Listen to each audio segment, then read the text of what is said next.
Hello, welcome to the Ace in the Hole podcast, episode number 12. We are fresh off the heels of Survivor Series War Games. And I just would like to say, I feel like I did way better than the announcer did all night. The ring announcer, I wasn't a fan of her. I say Trips needs to give me a call up, and we can get something figured out. I can show up next week, and I'll do it for free. But before we get too far ahead, join with me, as somewhat always, sometimes not. But today they're here, that's all that matters. Cliff's here, and Eli's here. Eli, how are we feeling? How are we feeling after a lovely Thanksgiving, Turkey Day?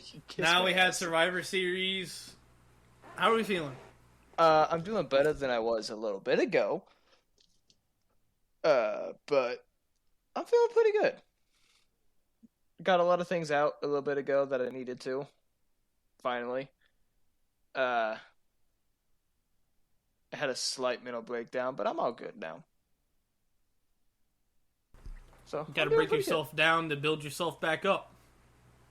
That's the mentality. We stay on that grind. Cliff, how's the grind going at B-Dubs? How's the Friar Hell grind? Friar Hell is very much hell. It is. So that's just the nature of the beast, and sometimes you just gotta feed the machine. Feed the Machine, the Nickelback album? Yeah. I actually went to that. I went to that concert on that tour when they came to Indy. Yeah. Just remember though, war never changes. How was that War Games to open up? Was it good? Good, bad? Yeah. The opening to War Games? No. My War Games. Oh. We'll cover that here in a second. It was better than the announcer. I'll give you that. Was it Regal? I was about to say no one can match William Regal. No one ever will match that. I feel like they could have brought in a few different announcers that they've had in the past, and they would have done a lot better than how she was doing it. Maybe somebody from NXT. Real Forbidden Door. Real Forbidden Door. Regal comes back just to yell War Games and leaves. Well, technically he left on Wednesday, so. I believe it was said to run as far away as you can. No place further than Hunter's Wonderland. But talking about that intro, that cinematic intro to kick off the entire thing was probably the best one we've had in a while. Oh yeah. I mean, it was just great. It was great. I love them. I was about to say, I love how Ozzy's like synonymous with War Games now, just because of War Pigs. Oh my god! If I have to hear War Pigs again tonight, as we're sitting. So we were sitting there waiting for the press conference after War Games. After that was all done, we sat there for 20 minutes listening to the same loop of War Pigs nonstop, and that was it. We were waiting for him to start. We were sitting there waiting for him to start the press conference, and they just didn't. And so all you heard was for like 17 minutes straight. It was the same part of the song over and over. It was terrible. But I feel like I could honestly build WWE for some sort of like mental therapy or something like that after that. I mean, we're already talking about it. Let's just go ahead and get into it. That's the quickest intro we've had. We're already into the 4 minutes into the meat and potatoes. Into the meat of the show. We're less than 5 minutes in. Wow. So, well, wait, 4? Like the Fortune 4? Call Rick. Call Tully. Fortune 4. Well, that's this. But actually, I lied. So I always say this at the end of the episode, and no one ever hears it because no one ever listens to the end of the episode. So I'm going to sneak this in here real quick. We'll be under 10 minutes. We'll be under 10 minutes, thankfully. Because I feel like we always wait for the first 10 minutes to get into it. But we appreciate you all listening. We hit 70 total plays over this past week. Holy shit. 70 plays over all of our, what will be 12 episodes now.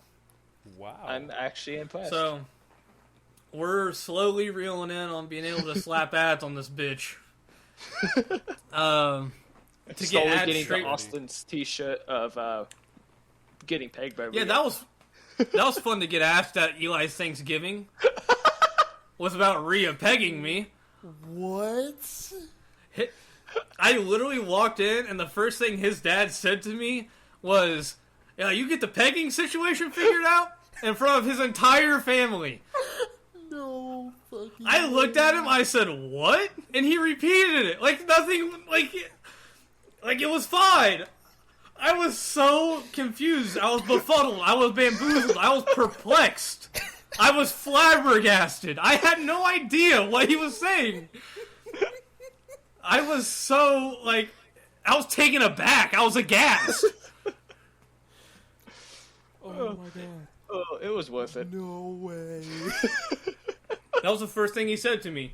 He waved at me, and it was across the table too. So I walked in the door, and a lot of the older members of Eli's family were sitting there at the table. So Mike was sitting at the table.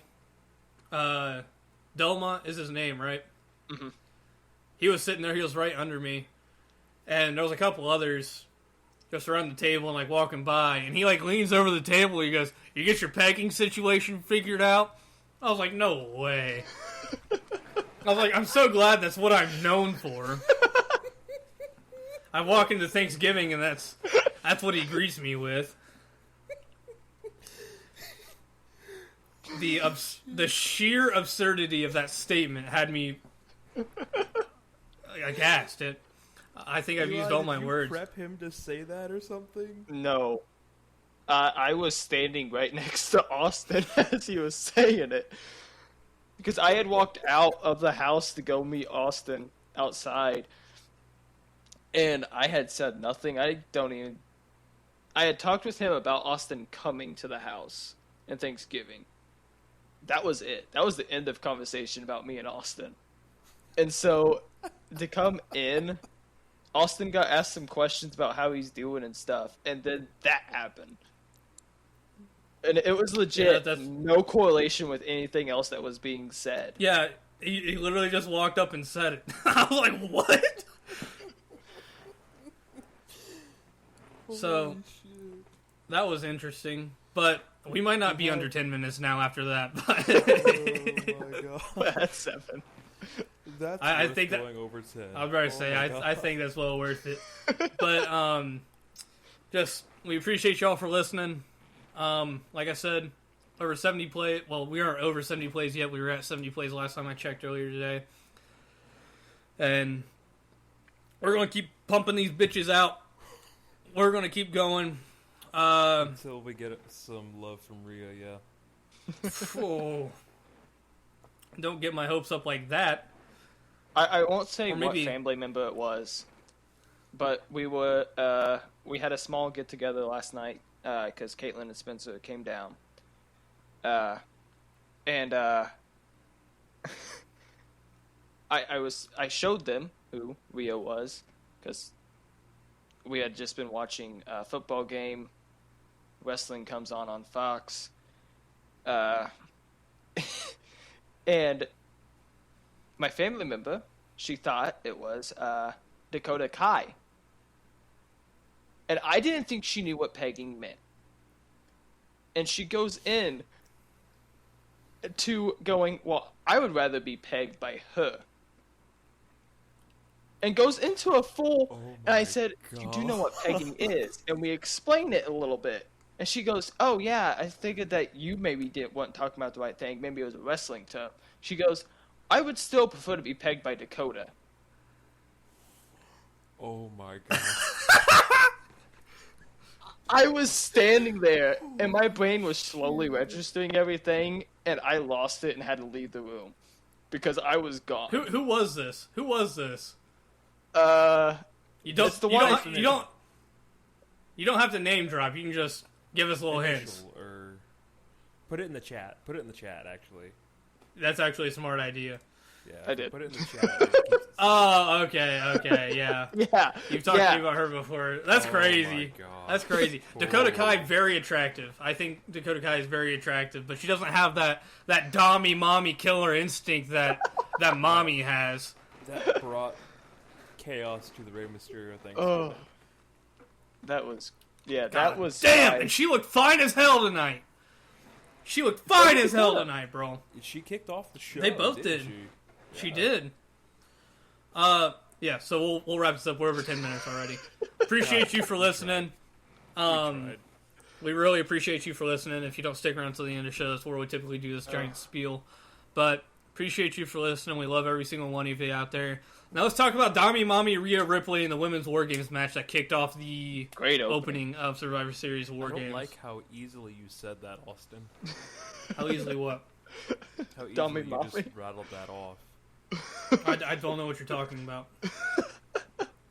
Okay. So we had Team Belair versus Team Bailey. Team Belair was comprised of Bianca, a returning Becky Lynch, The Man, Alexa Bliss, Asuka.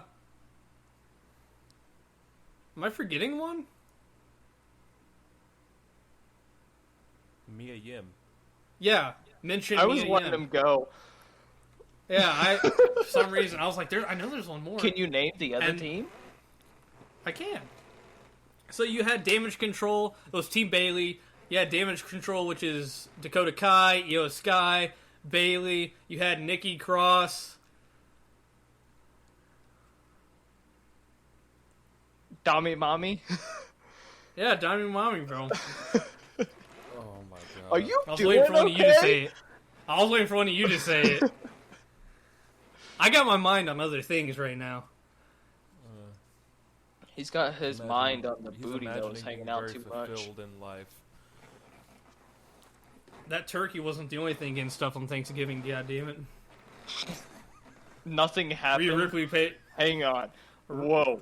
Nothing happened Rhea there that you were Ripley- getting stuffed.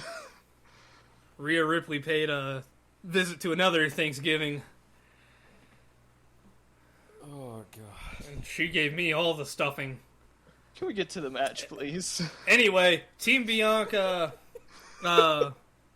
Team Belair beat Bailey. Honestly, for Bailey being like the leader of this team, she didn't do jack shit. Like, I felt like she looked very weak and like wasn't very present in the match at all. But we're moving on to. yeah, we're moving on to the actual match now. Okay. And I mean, Belair won, which is what I thought would happen. I would have went perfect, by the way, if we did predictions. That's not bullshit, and I would have went perfect. But I just don't think Bailey was very present. Like I said, she's supposed to be the leader of this team, and I feel like she didn't really do a whole lot. And then I also thought it was funny how the handcuffs that they used for Alexa Bliss and Nikki Cross were too big, so they had to like hold on to the handcuffs that way it wouldn't slip off their arms. Also, last thing I want to put in here, and I'll open the floor to you guys. Alexa Bliss didn't look very engaged in the match at all. Like, everyone else was celebrating at the end, she was just kind of standing there holding her head. And, like, the entire time, she didn't look like she was there. It looked like she was thinking about something else or wasn't present. I don't know if that's character work. I don't know if I'm looking too far into it. I don't know if she took a bump on the noggin, has a possible concussion, got the bells rung a little bit. I don't know what it was. That very well could have been it.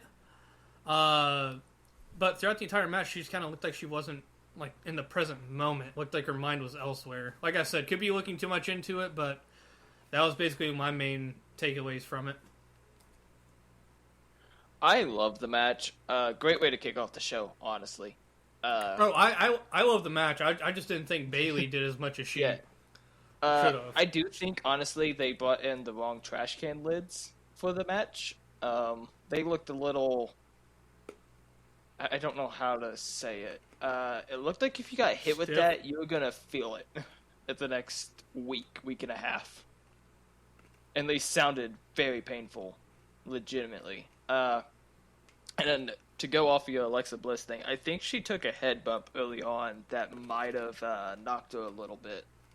Because she wasn't used too much. She was used in the match for some different spots, but it might have been the trash can spot with the handcuffs, where she took the whole trash can damage. Because instead of Nikki hitting it, she full on landed on that trash can and took Nikki on her head. So maybe that was what kind of did it. Great match though. Either Bayley is going to end up in the title picture, or Damage Control is going to end up split. That's the only thing I can really see them doing now, is because Io and Dakota, great tag team, and then you have Bayley, who's just kind of there now. She's not getting wins. They're getting wins. She's not getting wins. Their whole thing was to come back and run the division, and they're running the division, and Bayley's just kind of there.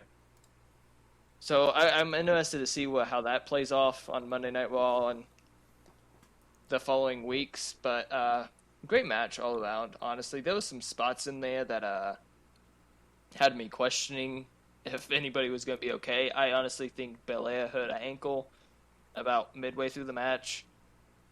There was a couple of spots where it looked a little bad with her landing on it, but all in all, great match, great opening. Would love to see some of the tag team combinations come out of that match for the tag team division. Maybe we will see them, maybe we won't. Who knows?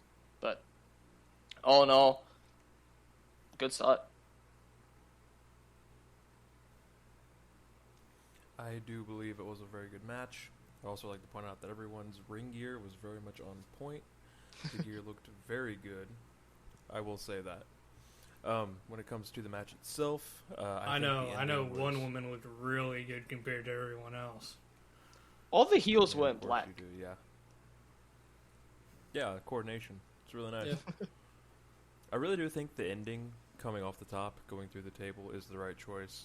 Because, you just need something big to end, a match of that spectacle. So Becky coming off the top through the dual tables and stuff, I feel like it's the right way to end the match. So I think it was a pretty good match overall. Kind of concerned for Alexa, but if it's character work, it's great.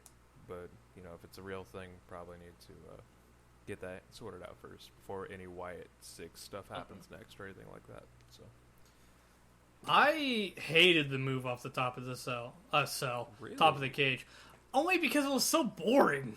Like, she literally just kind of, she didn't even do that. She just landed on her ass. Like, it would have been fine, if she did, a senton or, a splash. But she literally just kind of took a step off the cage and fell with her ass on him. Well, that's kind of like the... I get it. She's coming off an injury. I get all that. She doesn't want to push it a whole lot. But at the same time, you could do more than that. Yeah, there was a spot early on in the match where it was Alexa and Asuka, I think was the tag, and they were taking on Io. And the trash can lid's there, and this is what made me start questioning the trash can lids, because I hadn't noticed when they brought them in. They were going for a DDT, and instead of taking the DDT on the trash can lid, which they would typically do, she completely put her shoulder into it instead of actually landing on her head. And I kind of made me question of did they get the right equipment for this, or are we watching what is going to be a whole match where people are going to disappear for a few weeks after? Very stiff. But the next match after that, I do believe, was the AJ Styles Finn Balor match, which, honestly, the second weakest match on the card. Which, right above Ronda, obviously, but it was good. It was just, it didn't stand out a whole lot. I just don't know. I feel like for a blow-off match, it was kind of boring. they got their stuff in. That was a good match, but as the internet wrestling community likes to say, it just didn't do it for me. And I don't think it did it for me. Like, it was okay, but I wasn't like, oh my god, this is what we've been waiting for. Finn Balor versus AJ Styles. They did mention New Japan quite a few times, so that was pretty cool. They name dropped the Bullet Club, so multiple times. Yeah, that was pretty cool. But other than that, I mean, two really good wrestlers that just kind of like they put on a very meh performance in my eyes. Like I said, second weakest match on the card.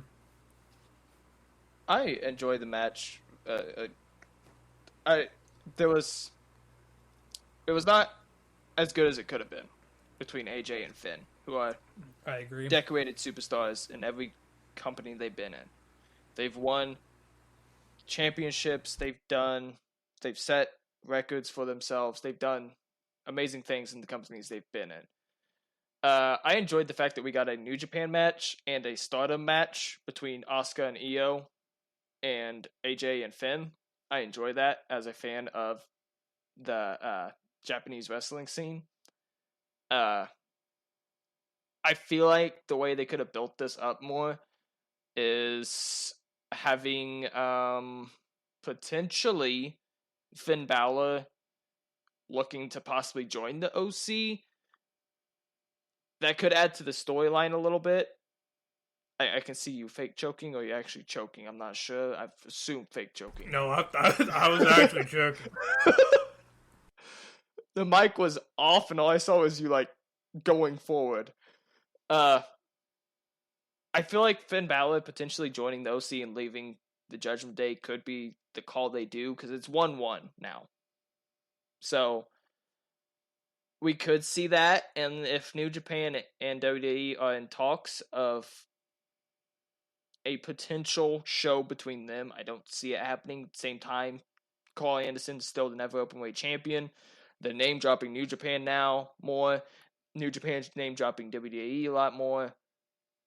It could be a thing that's happening. Having a Bullet Club in WWE, that forms up. Carl Anderson has the never openweight championship, and magically Bullet Club appears. We could get it. I would like to see an actual story develop out of this. It wasn't the greatest match in the world, but I appreciated it for what it was.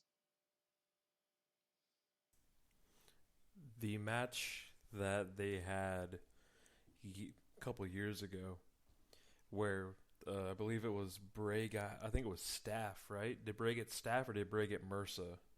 I think he got Mercer. Are you talking about when it was supposed to be Sister Abigail versus a demon? Yeah, the Pumpkin King.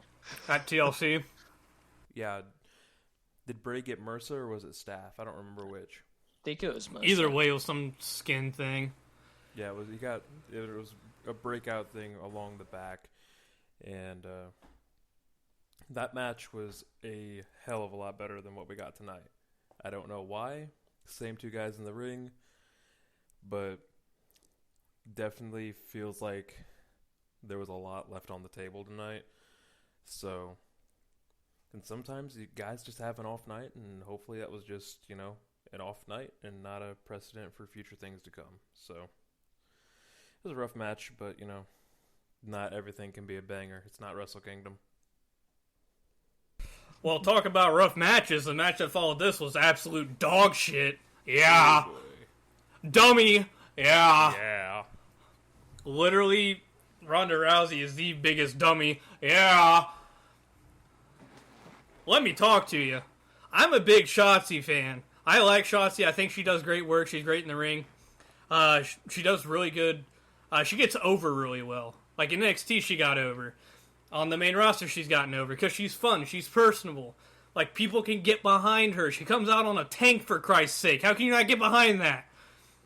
And something that pissed me off is that they made it a point to say that she dedicated this match to her dad who died. And they put on this fucking match. Ronda Rousey put on this absolute... Yes, they literally said it explicitly. When she was coming out, they're like, Yeah, she's dedicating this match to her father, Pointing who to the heavens passed. and pointing to the heavens because her Yeah. father died.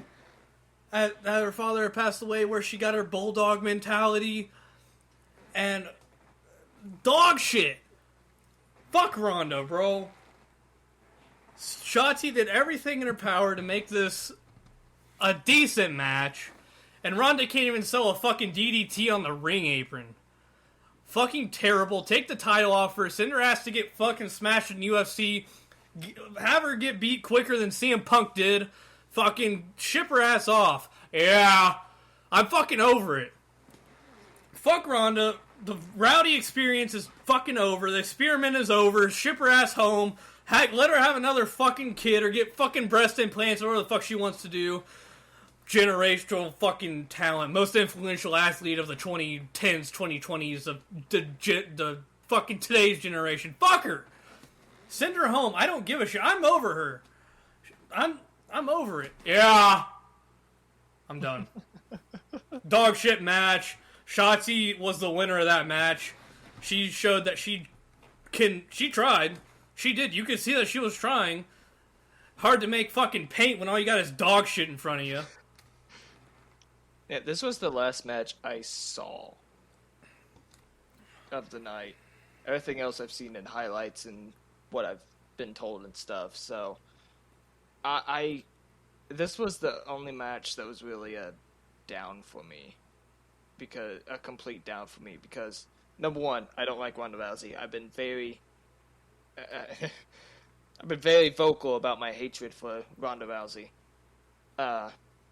I'm seething over here. And I'm still pissed. I I got all riled up. This is, see, Ronda Rousey to you is Soraya to me. And so don't give me that look. You say that like Paige didn't have a good run back. Ronda's never had a good run. Ronda botched the We're not getting into this argument. Ronda botched We are not! the main event of WrestleMania. She botched the finish to the main event of botched her whole WrestleMania. life! She botched her whole life! Why? Because she wanted her fucking titties are online, bro?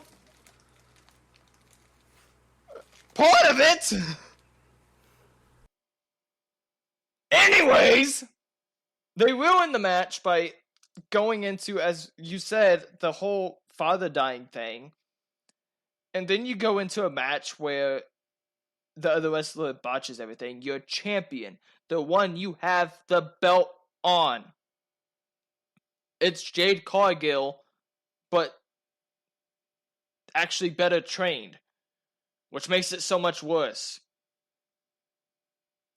And you have the belt on them. You expect them to be able to put on a match correctly and be able to tell a story correctly. And instead, we get another bland match with a stupid background story that delivered absolutely nothing. You know what's going to happen on SmackDown? Another contender. The story's going to be done. It's going to be over. Shotzi's never going to get a shot again. Where's Liv Morgan at? Oh yeah, gone, because she got beat by Ronda Rousey. It's stupid, repetitive. I hate it. I want her gone, but guess what?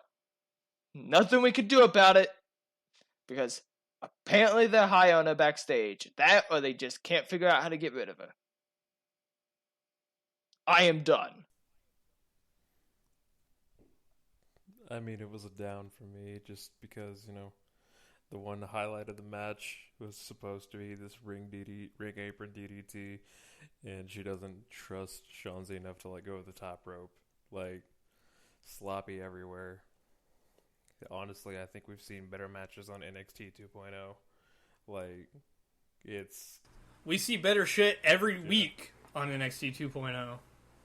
Yeah, Chad, we do watch NXT sometimes. So, yeah, it's just... It's just bad. It's bad. I want to find a way to get her gone. If it's Becky, then I hope Becky just runs her over, and we can run back Becky versus the entire roster again next year. Just however it's got to work. But I got a feeling they're going to drag this out all the way to WrestleMania. And oh boy, are we going to have a long road to WrestleMania for the women's division. And they put her with fucking Shayna Baszler.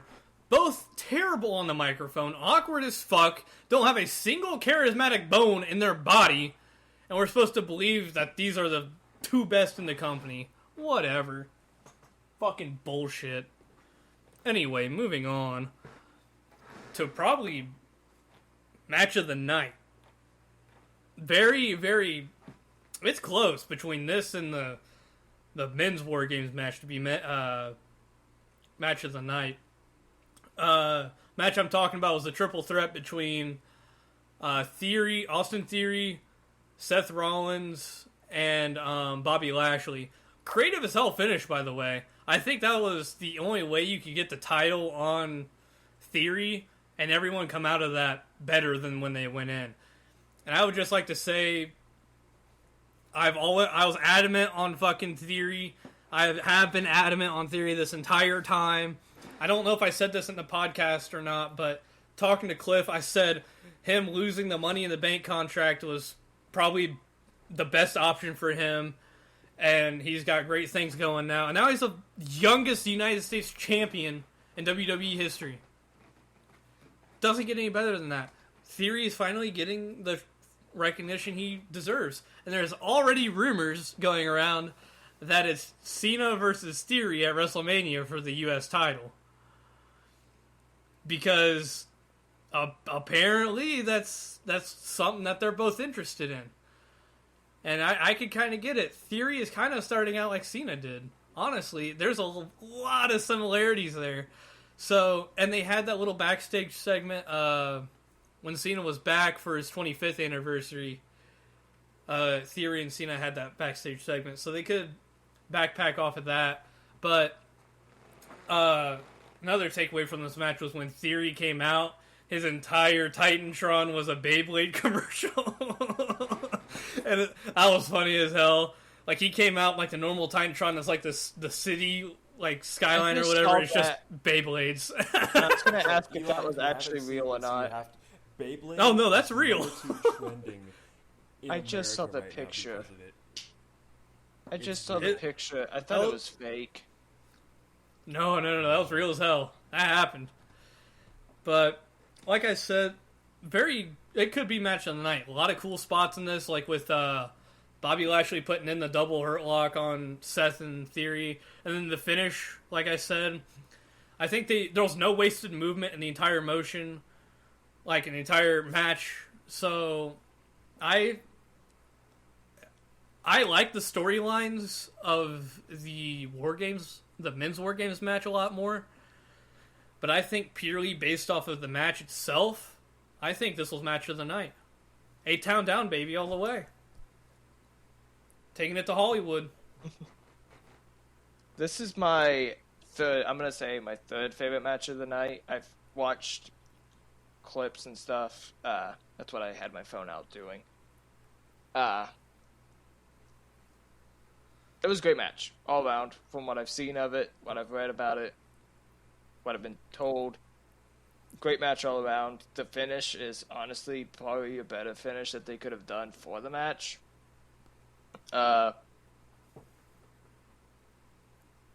If this is a John Cena run, does that make Seth Rollins Carlito? Could be. Like, in John Cena's U.S. Championship title run, his major rivalry was against Carlito. So does that make Seth Rollins the Carlito to his John Cena? Like, I also like to point out I've seen people compare the LA Knight Bray Wyatt rivalry to Kennedy and Undertaker back in the day. I didn't even think about that, but yeah. I feel it's very fair. Yeah. I like that. I like that comparison a lot. I think it fits very, very well. I think it would make him JBL, since that's who Cena beat for his first U.S. title. Well, he beat him. Yeah. So who's gonna be? Don't make Johnny Gargano the Carlito, please. There you go. No, don't. Hey, Don't. you just willed it into existence. Don't ruin my boy. Don't massacre my boy.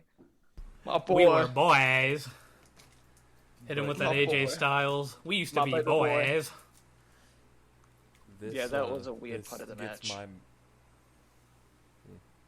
This gets my match of the night ribbon pinned on it right next to yours, Austin. This was a great, great wrestling match. If you don't know any of the story going into it, if you don't know anything, you can sit down, you can enjoy this match, and you can still understand everything that's happening. So, I'm a slight Theory A-Town fan down, now. I'm going to take it all the way to Mania. Theory's growing on you, isn't he? He is. Yeah, He is. he's chained. I enjoyed him. Well, it's not that I didn't like him at all, because I enjoyed him in the way. I enjoyed what they did. But you liked him. You liked him there because he was with Gargano. No, I enjoyed him because of his character work that he was. No, doing. don't even give me that shit. You liked him because he was there with Gargano and Candice LeRae. I enjoyed the fact that he was a grown ass man pretending to be the mental capacity of a 6-year-old every damn night that he showed up. It was funny as hell. I've enjoyed seeing him go from that character to what he is now. That has been amazing character progression, and I've enjoyed it tenfold. I think I can say this, Austin, you were right. Him losing the briefcase and changing his entire character to become this more desperate, hungry fighter is the best thing for him. Hunter hit an absolute home run with this. He has You're to come goddamn down right, to- I'm right. He has to come down to the big burst every Raw $20 now, says though. he mentions it tomorrow night. I don't know if I'm making that bet. But Sorry, Monday night. Sorry. my thing is, I wonder where they're going from here. Is the thing. He had that program with Johnny. They could go that way.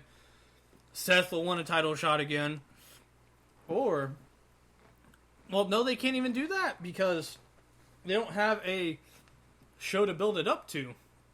Because the next Yeah. live event 2 is months. Royal Rumble. 2 months away. I didn't even realize that one. Damn. 2 months to the day. What typically came before Royal Rumble? TLC. TLC. They're not That was doing every TLC December. this year. Not that I saw. It hasn't been announced yet.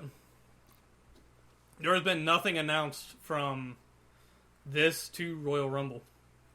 I didn't know that. And they were already showing ads for Royal Rumble tonight. Yeah, I saw that. But they've been announcing the Royal So- Rumble for a few weeks now, or a few months now.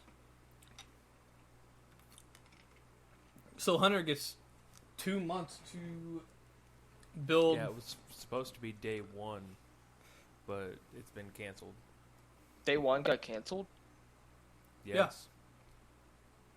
That got canceled a while ago, buddy.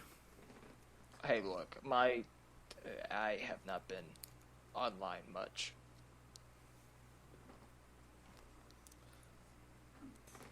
But Hunter's got 2 months to work with here, so honestly, who knows what's He What's can gonna build up happen? whoever he wants. Yeah, he has 2 fucking months to do it. That also, Creme de la creme, Austin. The cream will rise to the top. ooh yeah. But I mean, that gives everyone a lot of time to heal back up as well. And I say they make the Royal Rumble a 40-man this year.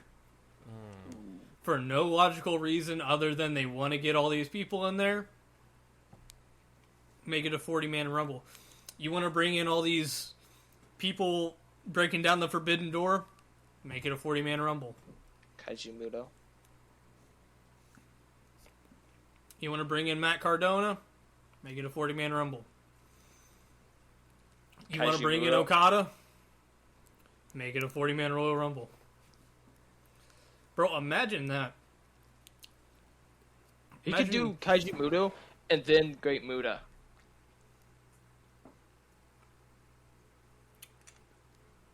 Isn't Great Muta dead? No! He's Kaiji Muto! He's the who one am facing I- Shinsuke who am I thinking of? Nakamura. I know that now. I'm trying to think of who I'm thinking of. Are you, Eli? It's the dude you hate who always booked himself. Fuck.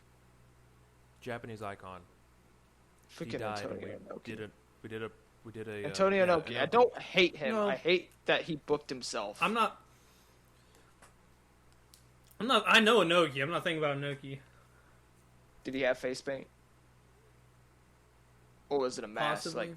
Like Kabu. I don't. Not important. we'll keep steamrolling. Not important. So, moving on to the main event of the night, men's war game match.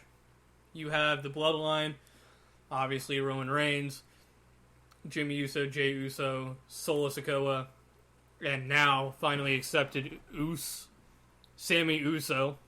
especially after tonight. And then on the opposing team, you had the Brawling Brutes, which are Sheamus, Ridge Holland, and Butch, Dutch, Pete Dunne, Kevin Owens, and Drew McIntyre. As far as storytelling goes, you aren't going to find a better match. This is top tier. This is top shelf shit. This is such good shit.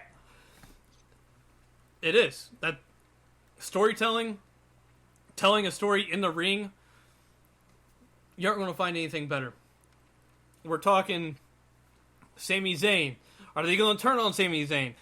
Are they not going to turn on Sami Zayn? Is Sami Zayn going to prove himself? Is Sheamus finally going to get that big win? Sheamus going to be proven as a true contender. You have Drew McIntyre looking to get revenge for what happened at Clash at the Castle. Still, you've got Pete Dunne and Ridge Holland looking to solidify themselves as top people in the division. You got Kevin Owens who's returning. He's going to be a big deal no matter what. Is he going to get Sammy to turn? Is he going to get something to happen? A lot of storylines coming into this, and almost all of them got resolved. And I would like to say Kevin Owens looks strong as fuck. He looks so fucking strong. He had Roman beat. He was going to pin Roman, and then Sammy came in, stopped the ref, kicked him in the balls, gave him a haluva kick, and then let Jay pin him. So, you had Owens who looked really strong. Sammy was like the entire centerpiece of it, and perfect storytelling. Roman took kind of a backseat to it all, which is what I think he needed. He didn't look too weak coming into it, didn't look too weak coming out of it. Drew McIntyre, I think he kind of suffered the most. I think he was kind of the Bailey of this match. I feel like he didn't really do a whole lot. He had a couple moments here and there. I feel like all he did was headbutt people and then was gone for 5 minutes. Come back, big boot, 2 Glasgow kisses, super kicked, back out. I mean, same thing with kind of Solo Sikoa too. Like Solo, played a big role, but only a couple times. It was very hit and miss for me on Solo. And then Ridge Holland got speared through a table and was gone for the entire final 15 minutes. So, a lot of the balancing act that they did in the women's one, they didn't really do a whole lot in this one, I feel like. But it's hard to do when you're so storyline focused. Yeah, but let's be honest. If we put the story on anyone else other than Sammy and Kevin, we would be complaining about that. I know, that's what I'm saying. That's why the balancing act wasn't as good as the women's, because the women's was just kind of, oh, they want the title. Oh, Bayley wants to beat Bianca. That's pretty much it. I feel like they talked more about Nikki Cross being unhinged and that she loves this type of environment versus Bayley actually wanting to face Bianca. In this, it was very storyline heavy. It was Sammy. Is he going to turn? Is he finally going to be accepted? Is Jay going to fucking kill Sammy in the process when it's just them two in there? Yeah, he tried. Is Drew finally get his revenge? All those storylines we talked about and more were in this match. Storylines, like pure story-wise and progressing stories, match of the night. Head and shoulders above the rest. I mean, like I said, this might be one of the best told stories of the year, simply in a match. But, I mean, very close second for match of the night. I've watched a bunch. I've seen how it all goes. Honestly, this is what I'm putting up at number 1 for tonight's show. It goes this one, the women's match, and then I'd put the U.S. title match.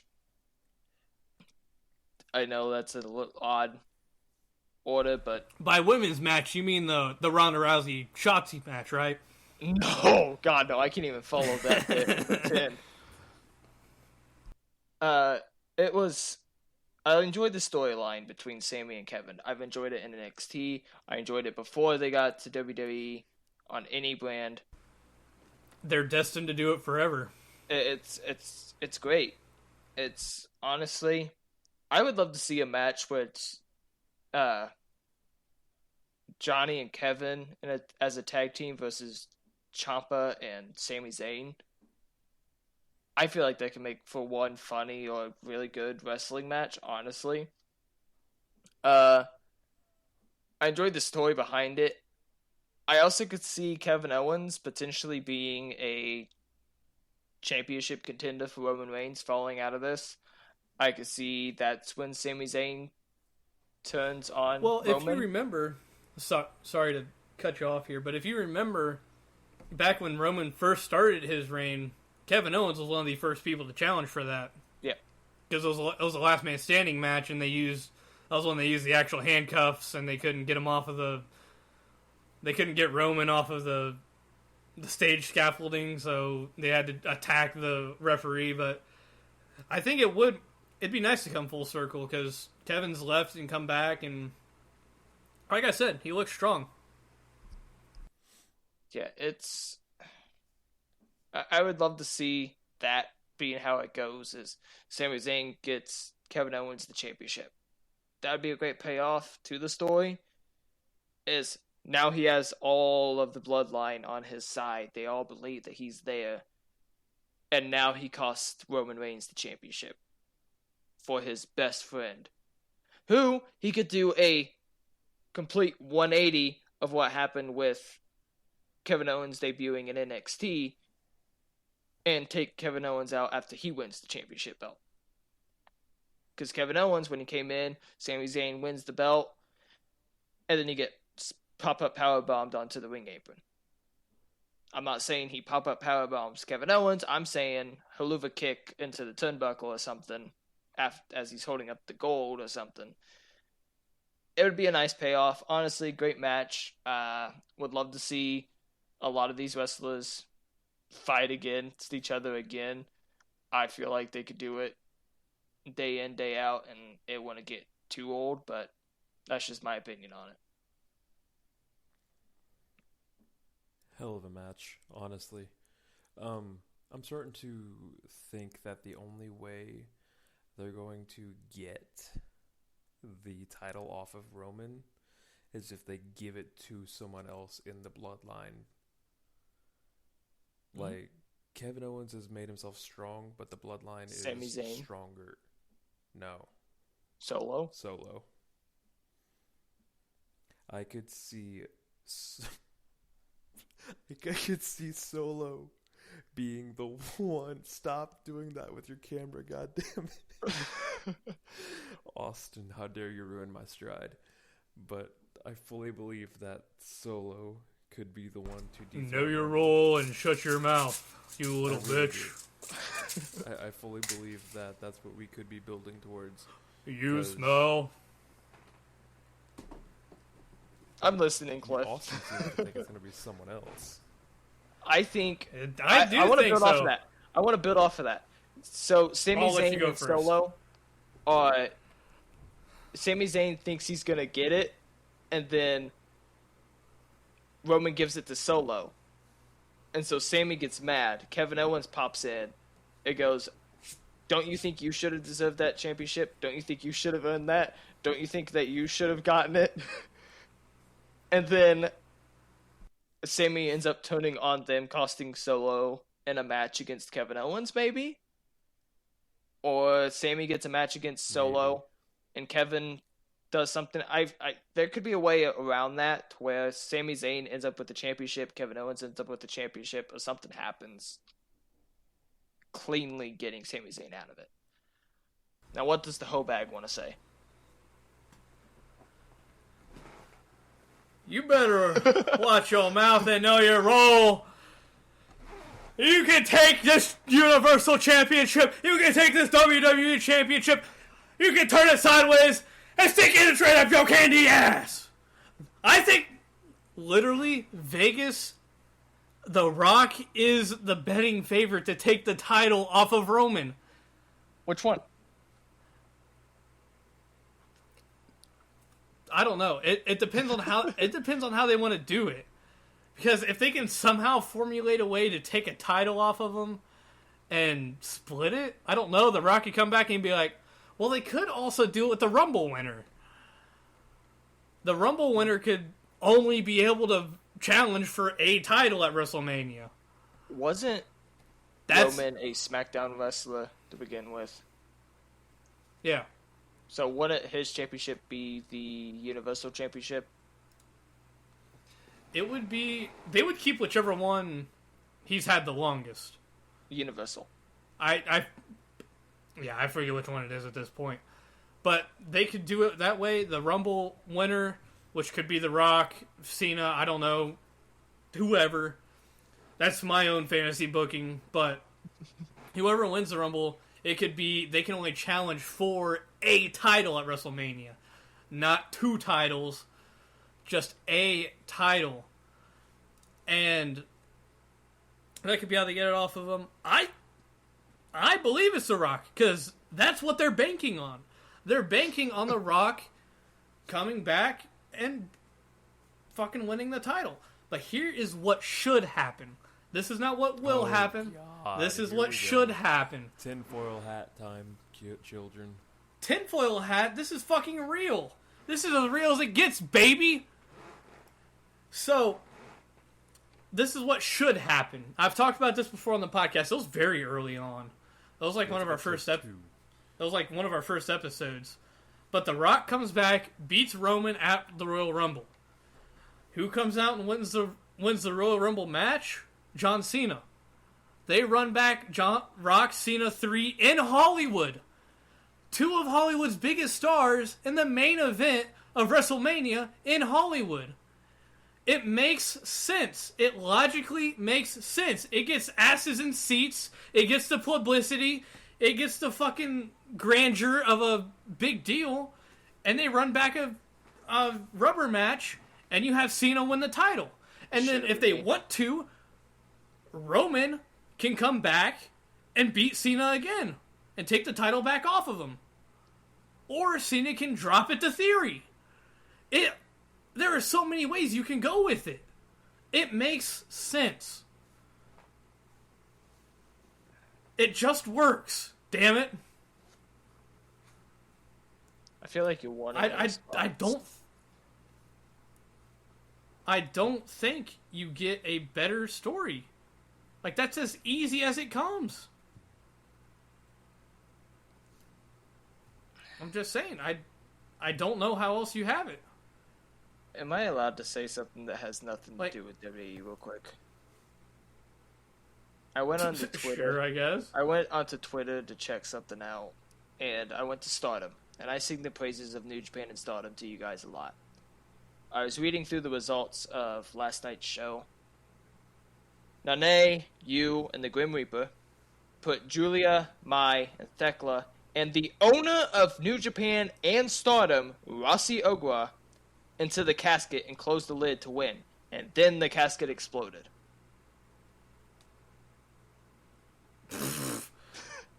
That is straight up some New Japan shit. It was a coffin explosion match. They stuck the owner in the coffin and blew it up. I wouldn't expect anything else, honestly. And the two of them are wrestling in a match again tonight. That doesn't surprise me a single bit. So, yeah, recapping the entire show, giving War Games an overall grade. We talked about this watching it, Cliff and I did, because we watched it together in the call, at least the final bit of it, and we kind of talked about the rest of it. We kind of said it was comparable to Full Gear. I think this was better than Full Gear. Not by a whole lot, but I think it was better. I think the stories, of course they had a couple duds here and there in the matches, but when you oversaturate your show with 10 matches, pre-show included, like Full Gear did, that's absurd. They only had 5 on this show, and it felt like you had 20, because the matches were that good. I think I gave Full Gear like a 7.5, 8, somewhere in there. Whatever, I'm giving this like an 8 or an 8.5. I think it was just a step better. The storylines concluded well. Everything fit into place like it should have. And besides the Ronda Rousey match, fuck her. But everything else was almost as good as you can get it. I mean, yeah, why am I saying Edge? AJ Styles and Finn Balor kind of dropped the ball a little bit, but they still had a good match. It was just a little less than what we wanted. So, I mean, there was no Saria fucking blowing her load everywhere. So, I mean, I think it was better. Plus, you just can't beat War Games!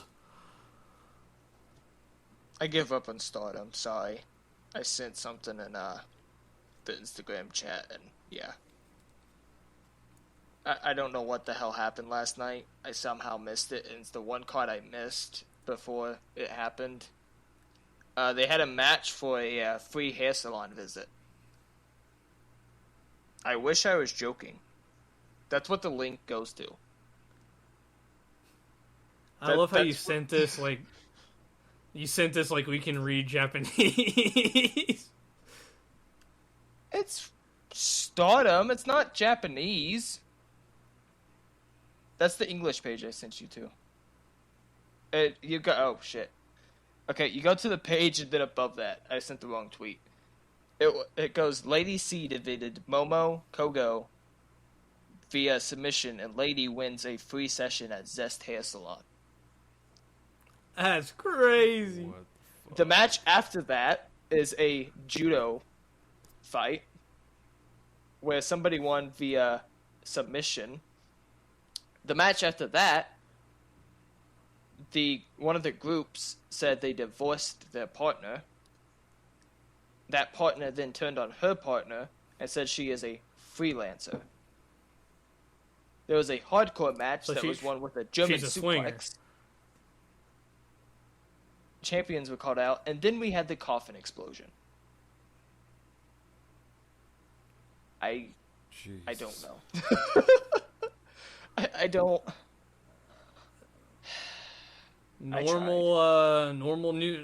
Normal Japan wrestling, normal Japanese wrestling. I tried. I really did. I promise. Stardom is entertaining to watch. Alright, say get your head off of Stardom and shove War Games a rating. A rating. I think it was better than Full Gear all around. A lot more matches I enjoyed. and storytelling I enjoyed more. I would have to give it. What do we go in it? Like 1 out of 10 or? That's what I did. I gave it I like an 8.5, which would have been like a B or a B plus. I would give it about a 9, 9.5. There was that Ronda Rousey Shotzi match took me out. I can't give it a 10 because of it. I enjoyed all the matches except that one. I enjoyed the storytelling of majority of the matches. All glasses have come off. Austen looks like a disappointed grandma. And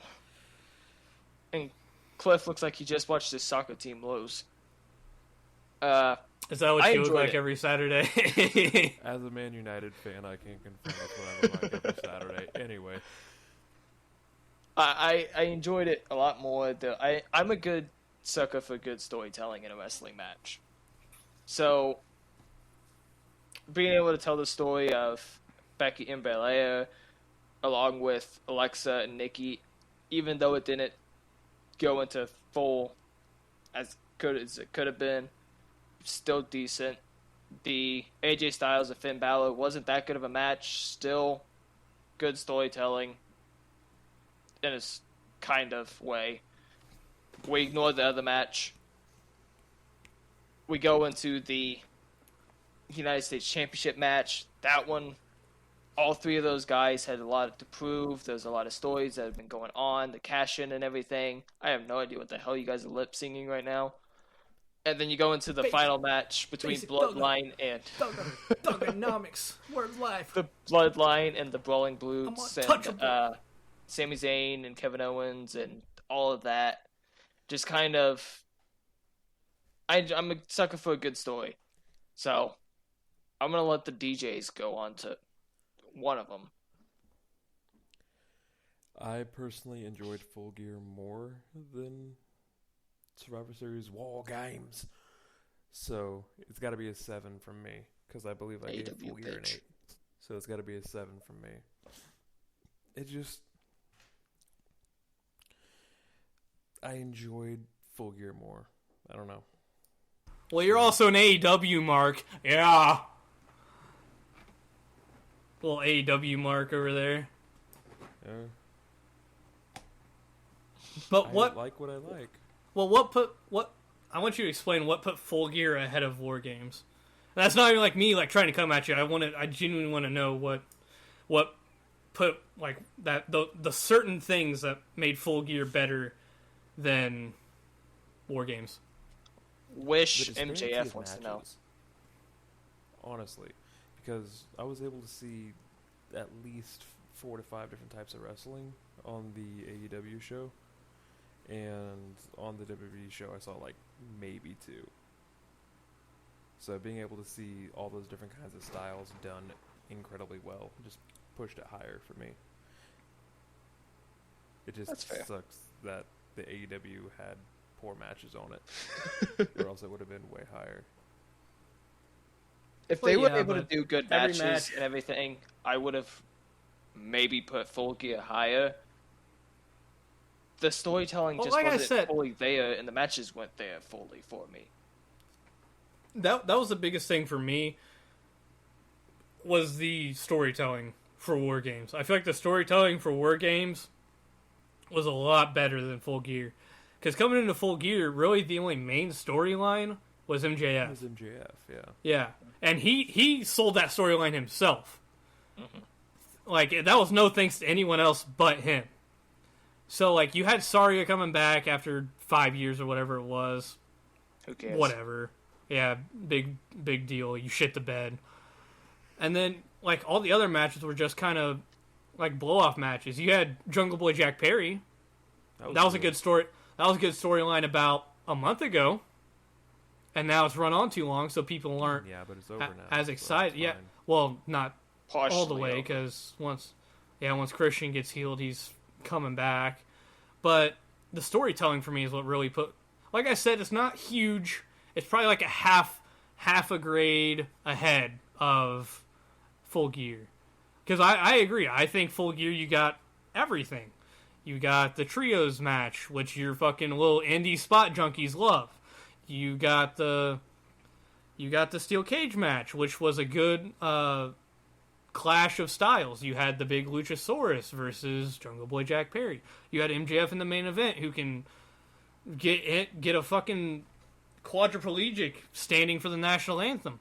I mean, it's just, you can. It had everything. It had everything. It really did.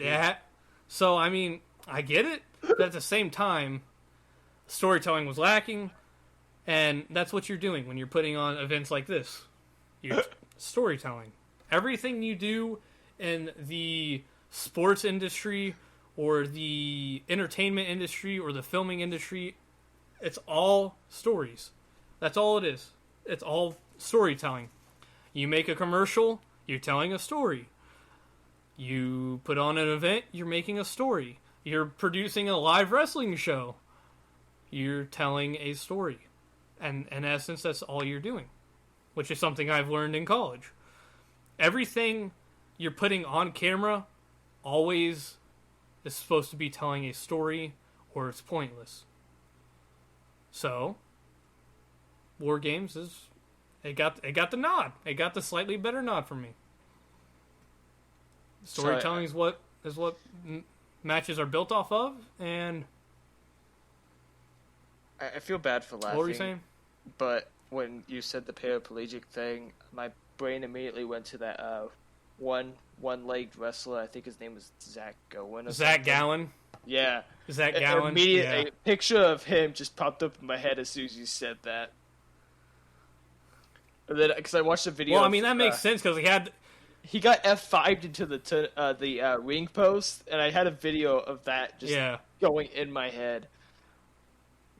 Well, I mean, it makes sense too because he was always with who was it? He was always wearing like an American flag shirt, so like it makes sense. So I mean, yeah, that's why War Games got the nod for me. Storytelling. That's all it boils down to. But I am excited to go see Dynamite / Rampage this Wednesday. It's shaping up to be a pretty decent card, at least for Dynamite. We don't know anything about Rampage yet, obviously, but I'll watch it from home. I mean, we got Danielson versus Dax. Then we get to see MJF. Yep. I'll watch it from home. He gets to tell us how lousy we are in person. I'm in. I'm all in, baby.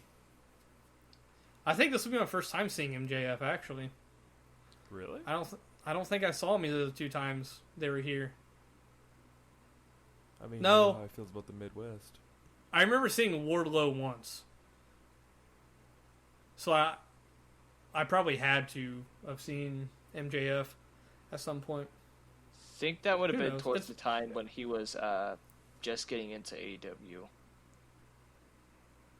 With the whole green and black gear and everything. I think so. But that was 2 years ago. I don't fucking remember. All I remember was last year one of my friends wanted me to flip off the Young Bucks every time I saw them. So every time the Young Bucks were there, I was flipping them off and taking pictures of them. But look for us on the hard cam. I might make a sign that says Ace in the Hole Podcast. I might have to. Gotta get a QR code. Should be like that wouldn't be a bad idea, actually.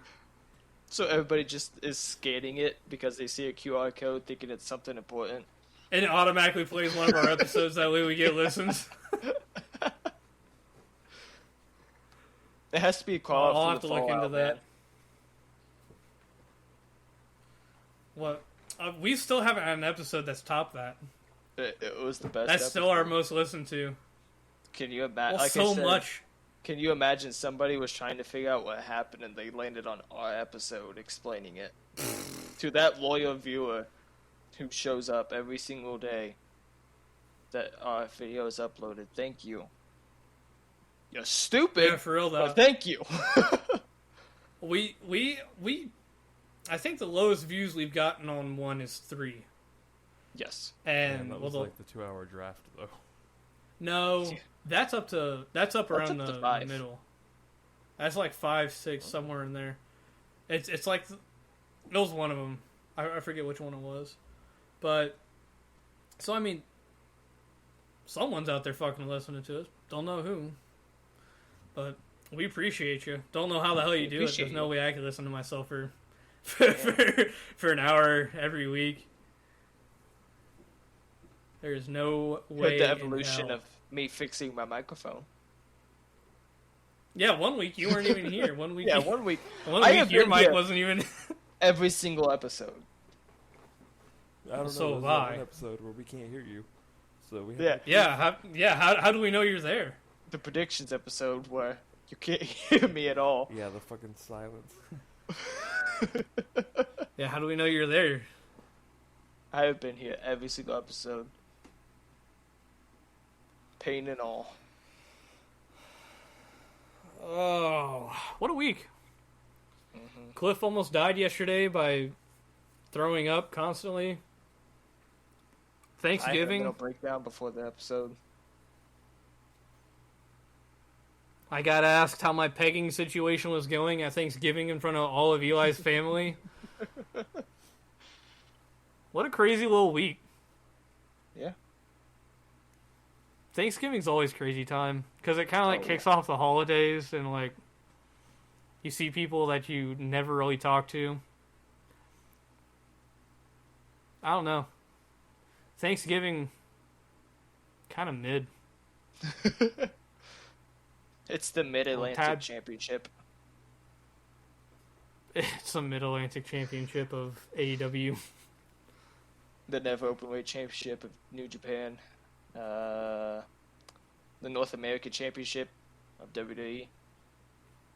Hey, that title meant something at one time. Yeah, Yeah, one it time. did. I mean, No one knows I think around it's time. Velveteen Dreams. Bro, don't get me started on Velveteen Dream. Little bitch. This will turn into a Bro. 2-hour episode really quick. Bros tweaking now.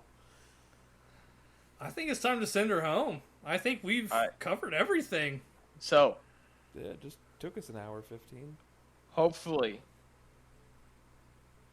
we get a page by January, February, and March. If we're still doing this, there will be a picture uploaded of a Stan Hansen figure that I have bought on pre-order, just randomly going up, because Stan Hansen is the best damn professional wrestler out there, and I have bought Not his just the figure. best.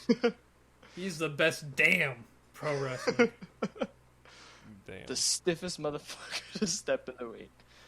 One of. Damn! One of. He can't get the title of the. He is one of the stiffest. A part of some good tag teams. A part of some good companies back in the day.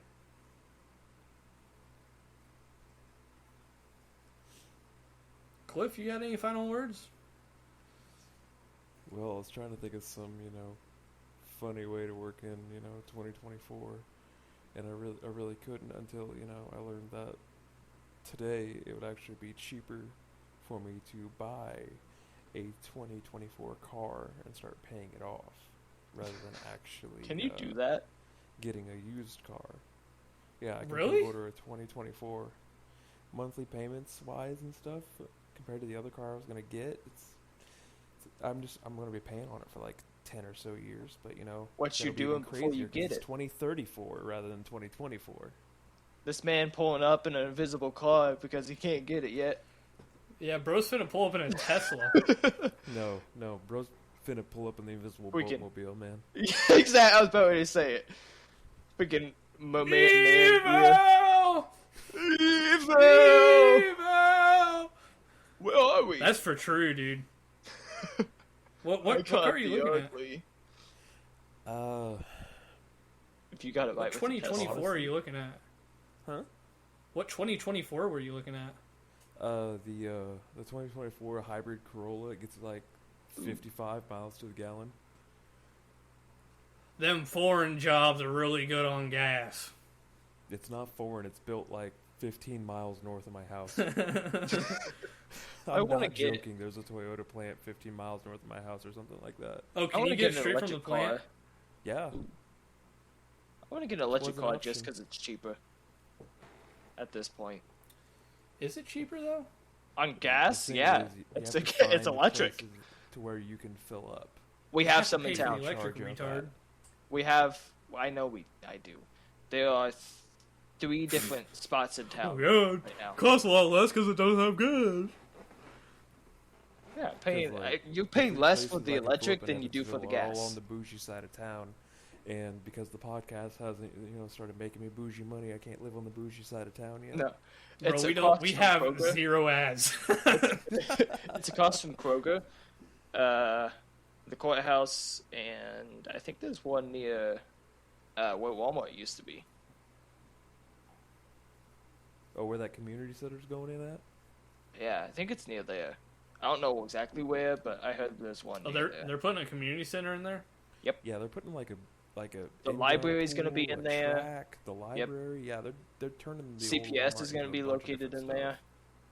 Yeah, Grandpa knows the entire story. You can ask him about it. When did he tell you this? Last time they came down.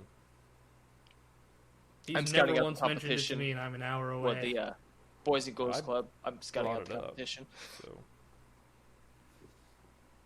yeah, they're gonna have like an in-ground pool for like the high school and stuff. I'm So gonna it's lose pretty all much the just going to kids. become a YMCA.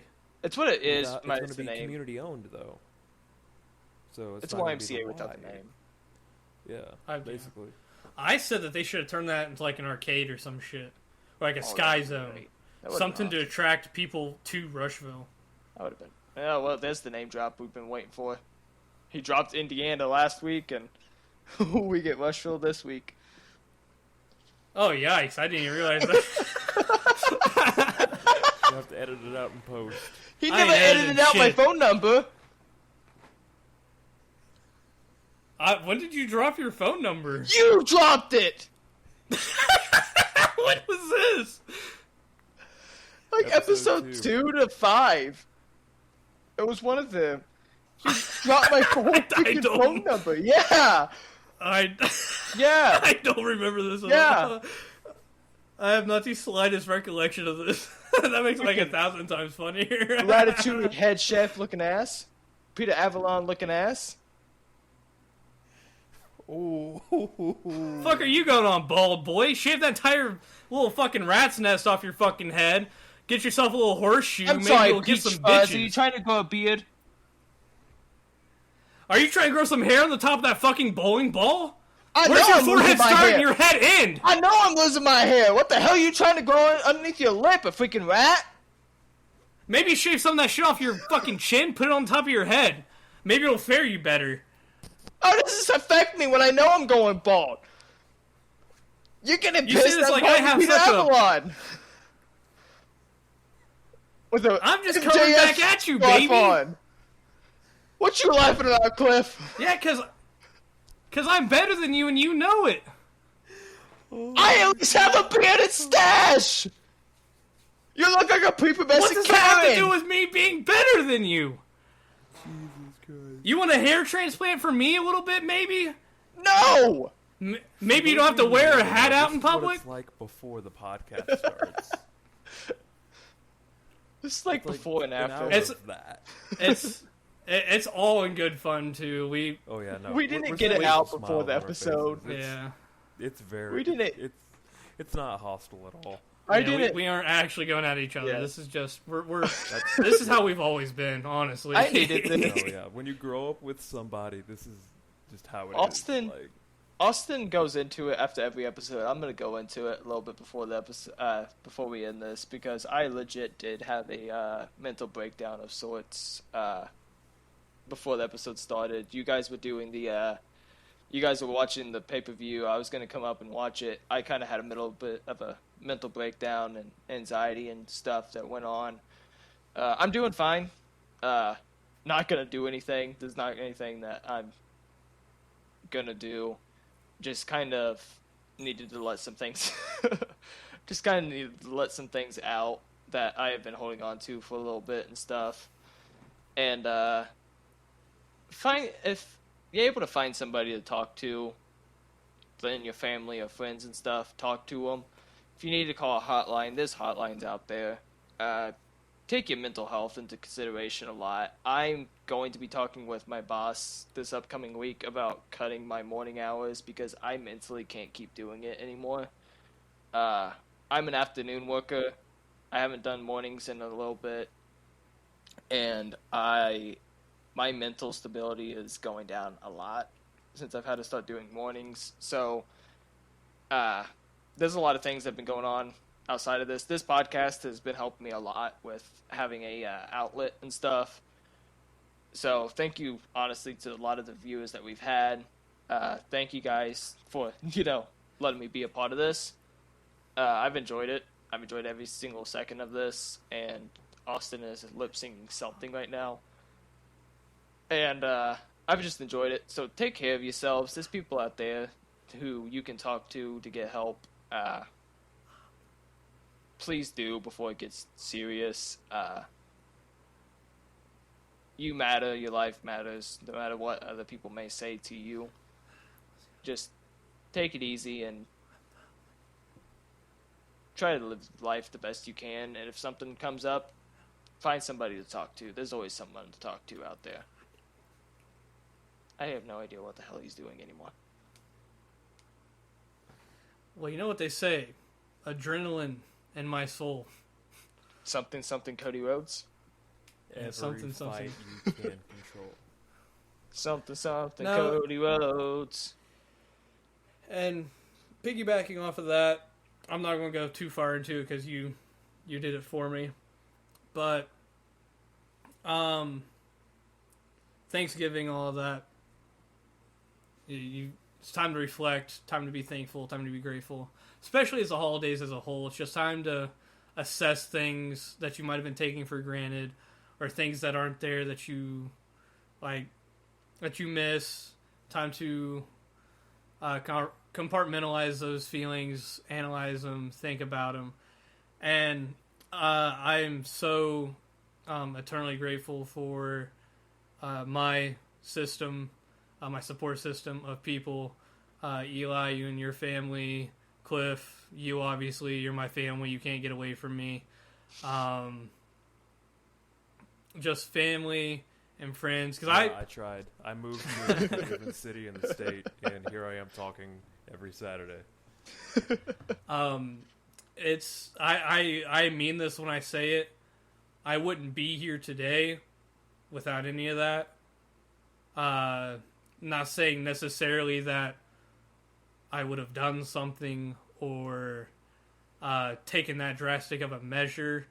Asked me that a year or two ago, I'd give you a different answer. But I am better for it. And it's just one of those things that it's easy to take for granted in the moment. But you think back on it and you're eternally grateful for it. I wouldn't be here today. I wouldn't be where I'm at career-wise without the support of Cliff and Eli and my family and all that. Just tremendous support. No matter what I do, they're always there to make sure they know I did a good job and that they're proud of me, no matter what it is. Except for this, we don't let them see this because they would not be big fans of this. But enough emotional rambling on from me. Just make sure you're grateful for the things you should be grateful for, and to make sure to tell the people that you love them, all that good stuff. Cliff, you got anything? Yeah. Everyone's basically said everything, so just remember that everything happens for a reason, and just because you can't find that reason now doesn't mean it's not going to exist later. Every hardship that you go through may just be a way to strengthen you up to be able to help somebody else. that may or may not be in your situation further down the line, down the road, however you want to say it. But use your experiences not to become jaded and to cut the world around you. Use your experiences to foster kindness in experience to help those who may not be able to tread the waters that you have been treading for so long, and help each other, help one another. It's really the only way we can, get through this so-called thing called life, is through a lot of working together. And if anyone says that they can do it by themselves, they obviously, aren't doing it right. Well, as the great Frank Sinatra said, that's life. So, I mean, I don't know what else there is to say. We've pretty much said it all. That's straight from the heart, all three of us. And it is easy to become jaded and hate everyone and close yourself off from the world around you. So that's a really good point. I'm kind of at that point myself. So it's one of those things. Like I talked about compartmentalizing emotions. There is a time and a place for that. Just may not always be when you feel that. This took quite a somber turn right here at the end. Yeah, Ace in the Whole podcast turned into, Ace in the Feelings podcast real fast. Hole in the Heart podcast. But I mean, I do not have anything else to say. Either you two have anything else to say besides stealing the outro from me? Mute him so he can't. No, I don't really. I could steal it right now if I really wanted to, but I'm not going to. Just take care of yourselves. Nah, just take care of yourselves. And don't spend $400 on something, a pre-order, because maybe it'll come back in a few months and be $200. Biggest regret That sounds like an oddly specific. Sounds like an oddly specific lesson to pass along to our listeners. Yeah, well, didn't think they were gonna start doing deals for the figures. So, Powertown Wrestling. I must be getting a letter with my figures because I spent $400 immediately, and you're selling them for $200 now, and want to know what the hell happened? Because fuck up with that, dog. That's highway robbery. Spent some money. We need to have a chat, Powertown. Well, besides Eli basically getting robbed, I think that does it for us. From three men from a little rural dumbfuck corn dick town that had dreams of grandeur that we are currently chasing. We love you all. Stay safe. Hope your Thanksgiving was great. And just always remember, when you're in that political conversation at Thanksgiving, or maybe Christmas, who knows, just remember, we've got you covered, because we're your Ace in the Hole. We'll catch you on down the road.